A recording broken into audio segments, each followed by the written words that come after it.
How much will we pay? Commuters concerned the day before new fare increases take effect.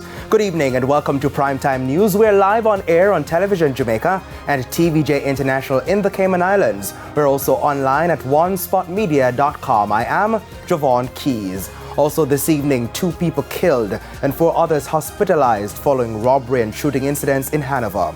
JDF soldier killed in 3-vehicle crash in St. Anne, and groundbreaking mangrove conservation project aims to stop squatting in wetland areas on the north coast. There's also Saturday sports special and weather in this newscast, so please stay with us. I'll have the news in detail right after this break.